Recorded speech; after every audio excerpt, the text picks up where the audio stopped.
Düzdür. Bir qəpillik dəyərimiz yoxdur yanımızda, amma bu şeiri də çıxıb gedənlərə səsləndirirəm. Kim kimi dərdə salıb çıxıb gedirsə,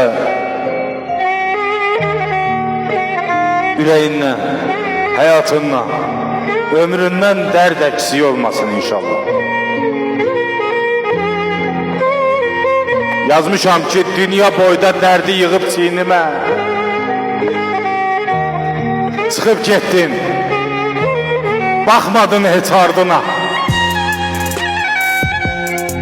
Söylə görüm, düzünü de vəfasız, hərdən birdən düşürəm mi yadına? Danış görüm, nə oldu ki dəyişdi? Məni atıb gedməyinə dəydi mi? Nə susursan?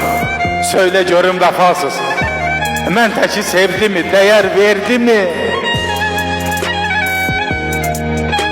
Xəyallar qurmuşduq sabahımızdan,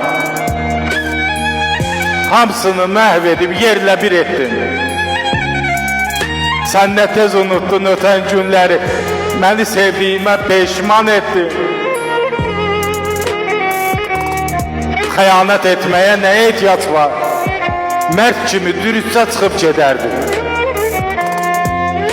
Qürurlu qadın tək durub qarşımda, sevmirəm mən səni, çıx get deyərdin.